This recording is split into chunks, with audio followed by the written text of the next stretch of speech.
I'm going to say something pretty crazy. I'm going to say something pretty wild. Duel Links, for the first time since I've been playing, is fun. I mean that sincerely. Like, I actually, every time I've played Duel Links these past 4 months, some nights I'll have a lot of fun, other nights have been super frustrating, and sometimes I just have a week of frustration. Right now is by far the best time to be playing Yu-Gi-Oh! Duel Links, and I say that with no hint of irony. If you were someone that was looking to get into this game, right now is a time to do it. And today's video is going to be sort of my fourth version of this update video, where I talk about my latest King of Games run. 4 months ago, I decided I wanted to get King of Games 5 times. I think you get like a little icon or something for doing that, and today I hit King of Games again, and oh my gosh, I mean, it's crazy. Like, I've mentioned on the past couple Duel Links streams, and I haven't really been playing Duel Links a lot this month, especially before the ban list came out. I had not been playing this game very often. I think I was playing it like one stream every week, like once a week, and then never playing it off stream. And every time I would stream this, I'd always mention that, like, this game isn't fun enough to play this off stream. Like, the format just isn't fun enough. Like, obviously I want to stream it because people want to watch it, but in terms of like playing it off stream for myself just to have fun, it just didn't really happen. And I felt that a couple times during these last 4 months I have actually wanted to play it off stream, but not for like the past 2 months. Pretty much ever since the KC Cup, I have not wanted to play this game off stream. Today, like this afternoon though, I played a ton of games. I think we got to the last of the 5 wins you have to get twice before getting it. So I went 8-5. So I guess I had like 2 losses out of 15 games basically. So 13-2. I thought that's pretty good. And I don't know, like this format's really fun. And one of the reasons it's fun, right? I'll go through the ban list and we'll talk about how I feel after the first day. But one of the reasons it's so fun is because it seems like everyone's playing like completely different decks. Like, it's absolutely crazy. Like, everyone is just playing their own unique strategies. I did play against a couple decks multiple times. Most notably, I think the most popular deck that I played was Blue Eyes. I don't think that deck's that good. Maybe it's just because I'm playing spellbooks. Maybe it's because the people I was playing were misplaying. It seems like that deck bricks a lot. Like, not even just going first. Like, going second a lot of the times they just have like one play. It's really cool when it goes off, and I think that if you're not playing the Arcana skill, it's like even worse. Like, I think the Arcana skill like boosts the win rate by a ridiculous amount. But other than that, I mean, like, vampires are pretty popular, but besides those 2 decks, like, almost every deck I played against was completely unique. Like, I did play against a few Amazonists. I did not play against any for hires. People have just completely abandoned that strategy. But let's talk about this. Well, first off, here's the deck that I played. Many of you will not be surprised. I've stuck with spellbooks for 4 months, and here's the thing about this game. People ask me, why don't you play a different deck? Why don't you pick up something new? I agree that, like, I know it's not the most interesting deck to play. I know it's not the most fun deck to watch. However, I feel like the way that you get the most value out of this game is when you buy a deck, you just play it for as long as possible. When I first bought this deck, it cost me $150 for 1 month of playing. That seems like a pretty bad deal, but now that I've done it 4 months in a row, that doesn't seem like that bad of a deal. I mean, it's still like a little under, I mean, it's like $35 a month, but like, that's not that crazy. So I think that the way you get the most value out of this game is just by playing the same deck a bunch of times.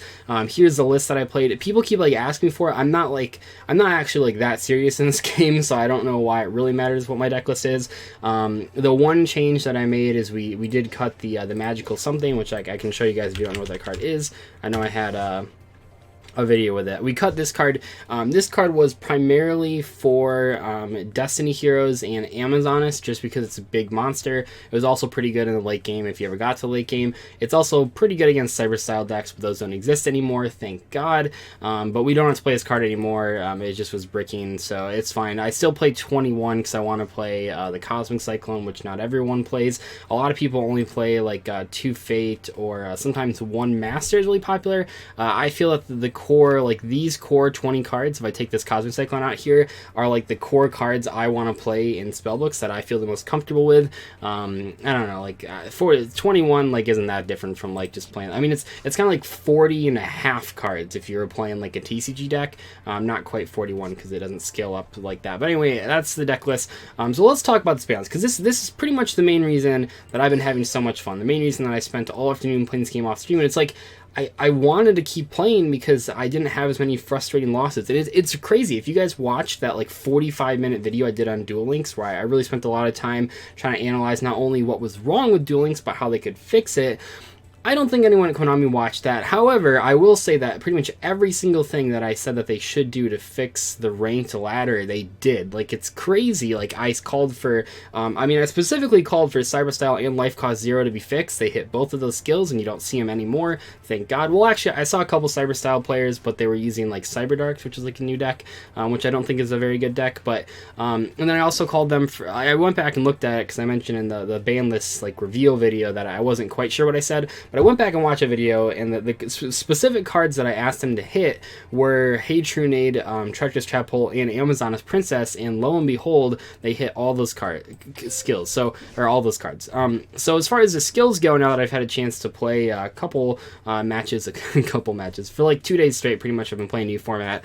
As far as these skills go, you still see Cyberstyle. It still comes up. It's not as powerful. You can't tribute the cards, can't use them as fusions.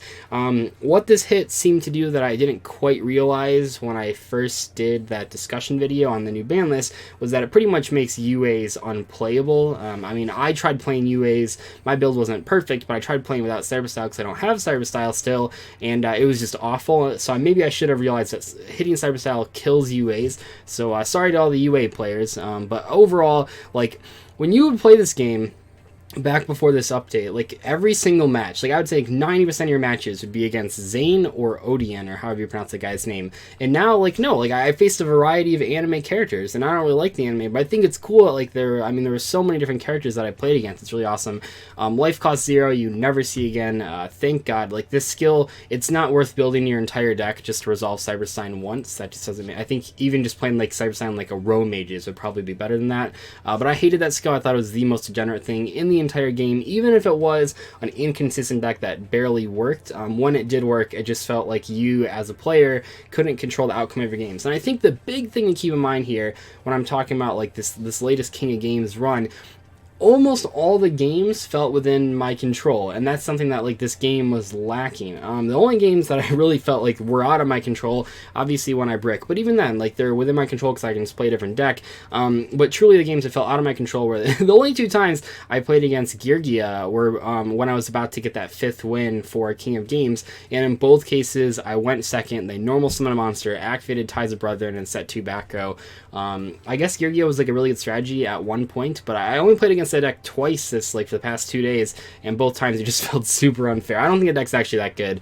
It's really bad going second and stuff, and if they don't open the Ties of Brother, their deck's horrible, but it's worth mentioning that, like, those are the only time. But that's totally fine. Like, if you have an inconsistent combo like that, you can play around it. Like, if I would have drawn like a Treacherous Trap Hole, if I would have drawn like a Silent Magician, I probably could have beat those fields still. Or if I played like a deck like Vampires, where I could have actually just like killed all their monsters, that would have been good as well. So it feels like it's within my control. It's really good. But if we look at the actual Forbidden, I just want to kind of go through here. So Vision Hero of Ion, I know that on the Duel Links meta website, Masked Heroes are still a tier 1 deck. They actually got bumped up from tier 2 or tier 3, I think. I didn't play against any of them. Oh, no, I played against one. I don't know. I think this is just like a deck that is really tough to play on ladder. I think people have just you have to think about the average player in Legend Ranked versus a player that actually goes to, well, doesn't go to tournaments, but plays in tournaments on like the Duel Links meta thing. The Duel Links meta players are going to be better than your average ranked player, and most of the ranked players seems to have just completely abandoned this deck. I don't necessarily blame them. You can't really play Hey True Nade anymore, which is really popular. You can't play Treacherous Trap Hole. You never could have played Econ, and now you have to play just one copy of Ion, which was like really important to the deck. But I still think it's a good deck. It's just I haven't really come across it that often. Obviously, like, really nerfed though. One Onslaught. Huge change, possibly bigger than the 2 Princess change, although 2 Princess hurts a lot. So the only time that I've really, well, the last time that I encountered Amazoness Onslaught was in this 5 win streak to King of Games, and it was just so funny, like, how much my opponent had to work to not only play around Cosmic Cyclone, but also play around Spellbook of Fate. And what I mean by that is, so he went first, right, and he summons Princess, adds Onslaught, sets 3, and passes, and then with my organization, I am actually able to stack Cosmic Cyclone, so then on his end phase, I Fate one of his back back row. It's like a Paleozoic Canadia or something. And then on my turn, I Cosmic Cyclone a Wall Disruption. So his last card is Onslaught, I presume. So I Fate that one as well, so now he's no back row, but the last card I Fate isn't Onslaught. He didn't set it just so that it wouldn't get hit by Fate. Like, okay, but the problem is, like, his deck sucks if you don't have Onslaught, so I just ran over the Princess. Next turn, he summons an Amazon, a Swordswoman, he sets a back row, attacks over something, and then on my turn, I once again Fate the back row, and it still isn't the Onslaught. Like, he set 4 cards before the Onslaught just to try and protect the Onslaught from getting banished, and he still, I mean, he lost because his deck, like, the Amazon cards don't do anything without Onslaught, so just, you have to play so weird to actually, like, make sure this card resolves, and I think a lot of the time it just won't resolve, especially with Hey Trunade going to 2, and a lot less people are playing it, a lot more people are playing Cosmic Cyclone. I don't think Amazonists are necessarily like a terrible deck. They're certainly better off than Fur Hires, which I do believe are like actually killed, but they're certainly not like as good, nowhere near as good or as popular as they once were. Princess, I mean, I kind of talk about that. I think it's a good hit. I think the biggest thing with Princess is that by having it semi-limited, now you can't play Treacherous Trap Hole, Hey Trunade, or Econ in your deck, so that's a pretty big deal. I know you couldn't play Econ previously because Onslaught was semi-limited, but I think it makes a big difference. As far as Wiz getting semi-limited, I think this is like the final nail in the coffin for Hires. This essentially means that you either, like, the only way to play like Wiz, Dampa, and Dyna is you have to play one copy of all of them. That really hurts your consistency, it really hurts your longevity, not as good. As far as Hey Trunade goes, honestly, I feel like semi-limiting this card basically just banned it, because like no one's gonna play Hey Trunade over Treacherous Trap Hole. I mean, some people might, like the aggressive decks, but in general, I'm still seeing a ton of Treacherous Trap Hole. However, those decks are overall weaker because they can't play cards like Hey Trunade. They can't play you don't see decks anymore that have Hey Trunade, Treacherous Trap Hole, and enemy control in them like you used to, especially in the case of heroes who would play all 3 of those cards. Well, I guess they wouldn't play Econ because they have Celestial, but anyway, they would play Hey Trunade and they would play Treacherous. Super hard to play around, and just like it felt like whenever you built a new deck, especially one that wasn't hitting the balance at all, you'd put those cards in your deck automatically, and it's just not really that fun from a deck building perspective, especially if your deck is an OTK strategy. But as far as everything else goes, yeah, I think the format's totally diverse. I think it's really cool that Blue Eyes exists. I think that people are way overhyping that deck. It's weird because I made a video saying I don't think the Blue Eyes strategy is that good, and then I saw people posting replays on YouTube saying like, oh, this deck's like super good, like it just OTKs your opponent. But when I've actually been playing against it, and I mean, I've played against it quite a lot. It seems to be like the most popular deck, more so than anything else that I've played. Probably about like 20 to 30% of my matches were Blue Eyes decks, and I'm really not impressed, especially against the versions that aren't using Arcana, which makes, I feel like you have to open the Cosmo Brain to actually like have a playable deck, so like I don't know why you're not playing Arcana. Just so many times though, like it's such a weird like conglomeration of like cards. Like you want to draw like not all, you want to draw basically like half monsters, half spells. No other sort of makeup of your hand can actually be playable. But overall, I think Duel Links is fantastic right now. I'll probably wrap up this video right here. If you've been thinking about playing Duel Links, or if you were thinking about getting back into Duel Links, if you've quit, right now is truly the best time to be playing. I will say that both of the synchro deck boxes, the synchro packs here really suck. This new Power Bravery, I mean, this is like so bad. I don't want to go over this that much, but like the only good card in this entire set, there aren't really any good, like this card's played in like Buster Bladers, but like overall, I mean, this set is basically just a pile of garbage, which is really sad because I thought that in general the mini boxes of the past tend to be more impactful than the main sets, just because they're smaller and they seem to put cards like the Spellbooks in them and the Fur Hires in them. So I really thought, in Vampires as well, but so I really thought this new set would actually make synchros playable. Seems to not be doing that though. Like Morphtronics aren't very good, Scraps aren't very good, all that kind of stuff. So maybe eventually we'll get a good synchro deck, but for right now, if you're trying to play synchros, it's not really playable. There are like some cool combos you can do with like the X-Saber deck, but overall synchros are still not very playable. But in general, Duel Links is fantastic right now. I really think you should play it if you have not, or if you've been waiting to play it. I'm having a lot of fun with it. I'm really excited for next month, which will be the 5th month that I'll hit King of Games. Finally get that icon I've been working for 5 months, a day in and day out. But it'll be really cool if the whole month will be this new format, which is really exciting. But anyway, hopefully you guys enjoyed this video. Thank you so much for watching. Goodbye.